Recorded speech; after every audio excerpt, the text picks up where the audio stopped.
तो ये मूवी शुरू होती है नर्ल को दिखाते हुए, जिसको क्लिंटार नामी प्लेनेट पर कैद करके रखा गया है। बताया जाता है कि इस प्लेनेट पर सारे ही उसके बच्चे हैं जिन्हें सिम्बियोट्स कहा जाता है, जिन सब पर नर्ल हुकूमत करने के साथ साथ जुल्म भी किया करता था। नर्ल के जुल्म बढ़ जाने पर सभी सिम्बियोट्स ने तंग आकर एक प्लान बनाया और अपने ही बादशाह नल को कैद कर दिया। अब नल अपने आप को इस कैद से आजाद करवाना चाहता है, जिसके लिए उसे कोड एक्स नामी किसी चीज की जरूरत है, जो कि वेनम सिम्बियोट और एडी की बनाई हुई है। ये सिम्बियोट इस वक्त जमीन पर है और अब वो किसी पैरासाइट की तरह एडी की बॉडी के अंदर रहता है। खैर, नल को किसी भी कीमत पे अपनी इस कैद से आजाद होना था। उस डिवाइस को, इन्हीं कोडेक्स को हासिल करना था, जिसके लिए वो एक प्लान बनाता है और xenophagus नामी बड़ी बड़ी क्रिएचर्स को पूरे यूनिवर्स में भेज देता है ताकि वो कोडेक्स को ट्रैक करके नल के लिए हासिल करना है। लेकिन ये काम इतना आसान नहीं। xenophagus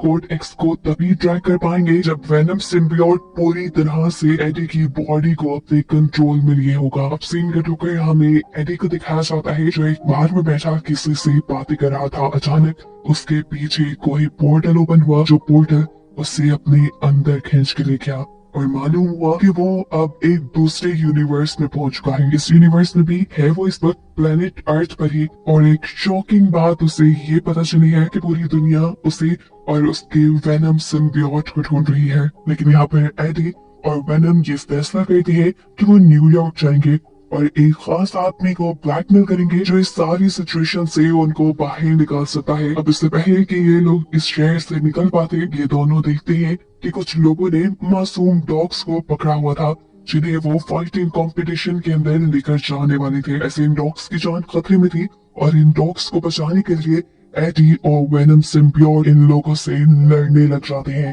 वेनम सिम्बियोट के लिए इन आम इंसानों से लड़ना कोई बहुत ज्यादा मुश्किल नहीं था। उसने बड़ी आसानी से सभी लोगों को अपने कंट्रोल में कर लिया और आखिर में इन सब के सर भी खा लिए, जिसके बाद फाइनली इन दोनों ने उन गुंडों के चुंगल से डॉग्स को भी आजाद करवाया और अब ये तैयार थे न्यूयॉर्क जाने के लिए। अब रास्ते में देखने को मिलता है कि वेनम सिम्बियोट ने एडी की बॉडी के ऊपर पूरी तरह कंट्रोल लिया हुआ था, जिसकी वजह से उसके आसपास मौजूद xenophagus को उनकी लोकेशन के बारे में पता चल जाता है। इस सीन का टोकर हम एरिया 51 को देखते हैं, जो एक अंडरग्राउंड फैसिलिटी है। इस फैसिलिटी के अंदर देखने को मिलता है कि एक लेडी साइंटिस्ट ने बहुत से सिम्बियोट्स को कैद करके रखा हुआ था, जो काफी अर्सा पहले वेनम सिम्बियोट के साथ ही यहाँ जमीन पर आए थे। यही लेडी साइंटिस्ट के साथ हम रेक्स नामी एक सोल्जर को भी देखते हैं, जो सिम्बियोट्स के ऊपर ही स्टडी करने के लिए यहाँ आया था और वो ये जानना चाहता था कि आखिर क्यों ये सिम्बियोट्स दुनिया पे आए थे और वो दुनिया से यूनिवर्स से चाहते क्या है। लेडी साइंटिस्ट रेक्स को सिम्बियोट्स के बारे में बताने लगती है, जो किसी पैरासाइट की तरह किसी दूसरी क्रिएचर के साथ रह सकते हैं। और इस टाइम लेडी साइंटिस्ट किसी ऐसी क्रिएचर की तलाश में है जिनके साथ ये सिम्बियोट्स अपना अच्छा रिलेशन बना ले, लेकिन अभी तक वो इस मिशन में कामयाब नहीं हुई। यहीं पर अब लेडी साइंटिस्ट को खबर मिलती है कि उन्हें एक ऐसा आदमी मिला है जिसका ऑलरेडी सिम्बियोट से काफी अच्छा रिलेशन है, लेकिन यह आदमी उनके साथ कोई कोऑपरेट नहीं कर रहा, यानी उन्हें कुछ सिम्बियोट्स के बारे में ज्यादा इंफॉर्मेशन नहीं दे रहा, उनसे बात नहीं कर रहा। मालूम होता है कि ये आदमी सिम्बियोट्स के बारे में बात इसलिए नहीं कर रहा क्योंकि जिस सिम्बियोट के साथ उसने अपने आप को सिंक किया था, उस सिम्बियोट ने उसे मरने के लिए अकेला छोड़ दिया। यहाँ पर लेडी साइंटिस्ट इस आदमी को एक और सिम्बियोट देती है सिंक करने के लिए, यानी अपने साथ रिलेशन बनाने के लिए, और साथ ही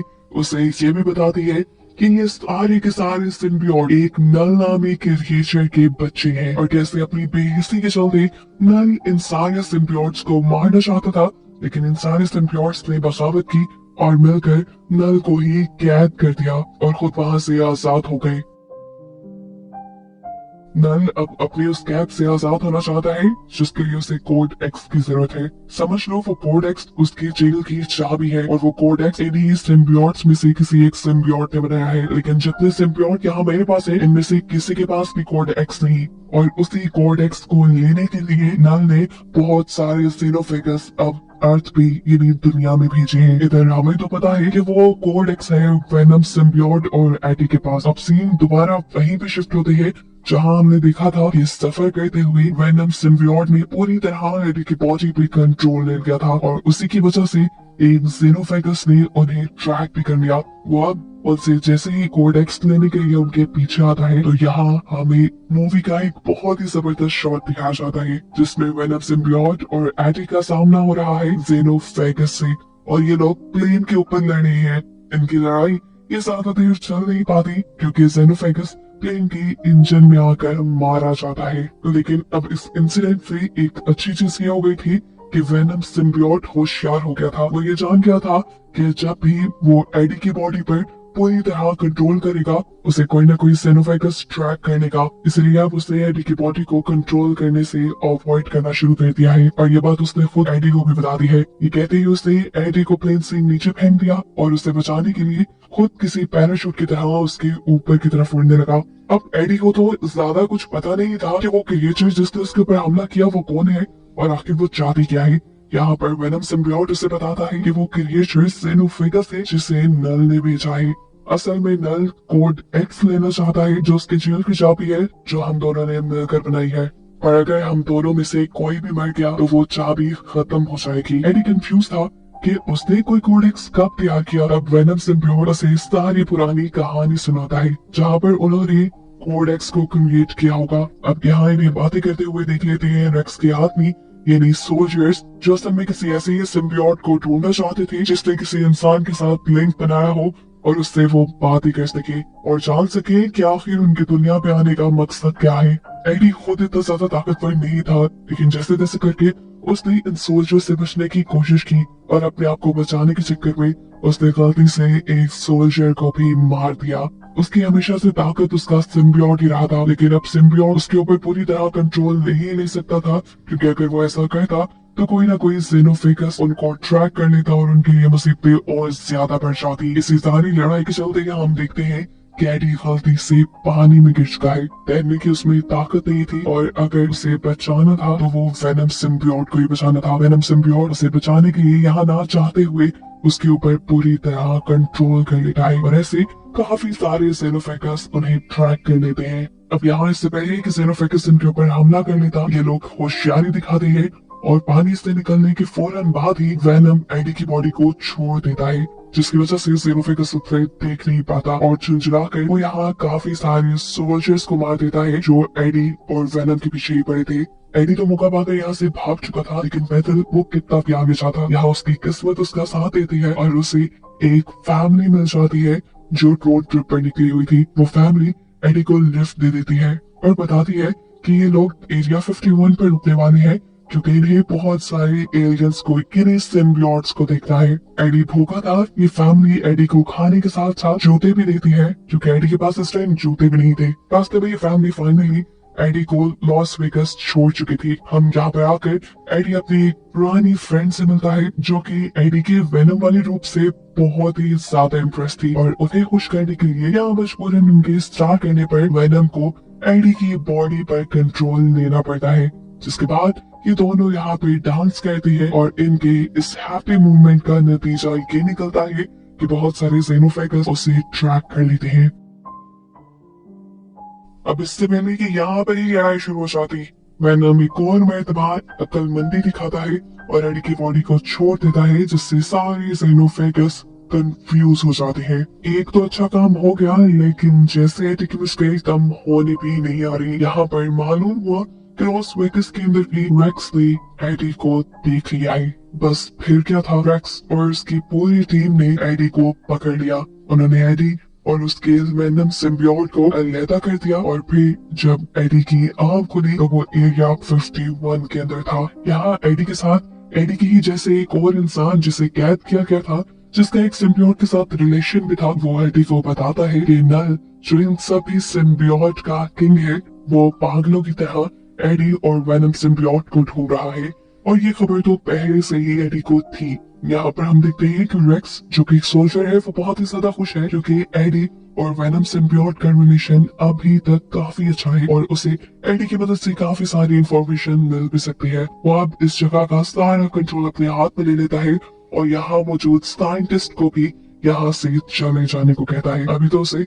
एडी से पुराने बदले भी लेने थे। एक तो पिछली मरतबा रेक्स के हाथ नहीं लगा था ऊपर से उसने नेक्स्ट के कई बंदे भी मार दिए थे, जिनका बदला लेने के लिए वो एडी को एक मर्तबा बाहर निकालकर उससे शूट करने की कोशिश करता है। लेकिन एडी की किस्मत अच्छी थी यहाँ पर, क्योंकि वेनम एक और मर्तबा उसे बचाने के लिए यहाँ गया। लेकिन अब सवाल तो ये है कि वेनम सिम्बियोट को तो इन लोगों ने कैद कर दिया था, तो वो यहाँ आया कैसे? असल में वेनम जानता था कि रिक्स एडी के साथ कुछ ना कुछ तो बुरा करेगा। उसका ख्याल रखने के लिए उसने यहाँ साइंटिस्ट के साथ अच्छा बॉन्ड कर लिया, जिस साइंटिस्ट को रिक्स फसूल में इस फैसिलिटी से निकालना चाह रहा था। बस उसी साइंटिस्ट की मदद से वेनम सिम्बियोट अपने जेल से आजाद हुआ और उसने अपने एडी को बचा लिया। लेकिन यहाँ सिचुएशन कंट्रोल में आने के बजाय इनके साथ और भी बुरा हो चुका था, क्योंकि एडी को बचाने के लिए वेनम सिम्बियोट ने उसके ऊपर कंट्रोल लिया था और ऐसे जेनोफेगस उसे ट्रैक करते हुए यहाँ आ गए।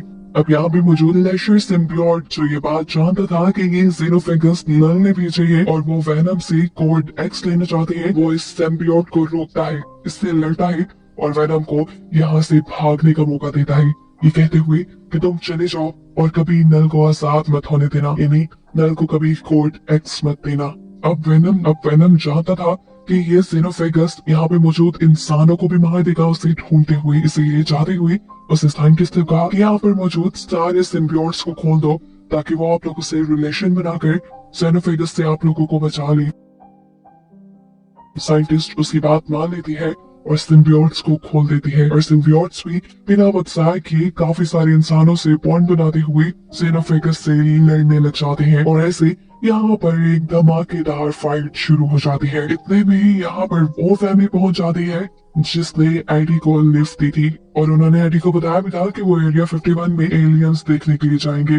लेकिन उन्हें ये नहीं पता था कि वो एक के बजाय इतने सारे एलियंस को देख लेंगे, वो भी खुले हुए। इन एलियंस के दरमियान होने वाली धुआंधार फाइट को देखकर वो पूरी तरह डर चुके थे, क्योंकि जेनोफेगस बुरी तरह से सिम्बियोट्स को खा रहे थे और सिम्बियोट्स उन्हें हराने की कोशिश कर रहे थे। और ये कोशिश सिम्बियोट्स की नाकाम बनाने के लिए जेनोफेगस अपने बहुत से और साथियों को दूसरे यूनिवर्स से बुला लेता है। सिचुएशन को खराब देखते हुए वेनम सिम्बियोट भी यहाँ जेनोफेगस से लड़ने के लिए आ गया था, लेकिन जब उसने देखा कि बहुत सारे और जेनोफेगस भी यहाँ आ चुके हैं और वो सिम्बियोट्स के साथ साथ इंसानों की भी लाइफ मुश्किल में डाल सकते हैं, तो उसने यहाँ पे एक बहुत ही मुश्किल और बहुत ही इमोशनल फैसला किया। वेनम सिम्बियोट एडी से कहता है, देखो इन सारे जेनोफेगस को कंट्रोल करने का सिर्फ एक ही रास्ता है, वो है हम दोनों में से किसी एक की मौत, जिसकी वजह से वो कोड एक्स तबाह हो जाएगा और ये लोग इस दुनिया से चले जाएंगे।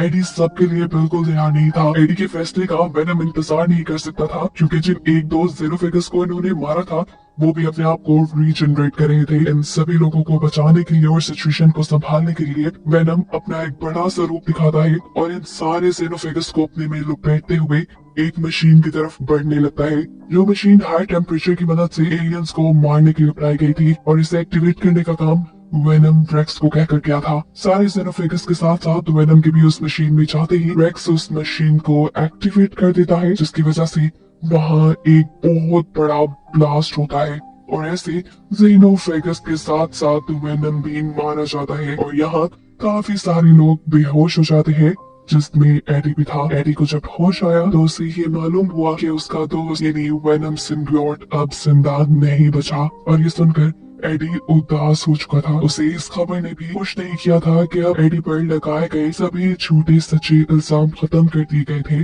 और वो इस दुनिया में अपनी नॉर्मल लाइफ जी सकता था। अब यहाँ से सीन कट होकर हमें मूवी के ठीक लास्ट में दोबारा नल को दिखाया जाता है, जो बहुत ही ज्यादा गुस्से में है क्योंकि उसका कोड एक्स तबाह हो चुका है और उसके यहाँ से निकलने के चांसेस तकरीबन खत्म हो गए हैं, और इस चीज ने उसके अंदर बदले की आग को और भड़का दिया है। अब वो आगे क्या करेगा, इसी चीज को सस्पेंस में रखते हुए ये कहानी यहाँ खत्म हो जाती है।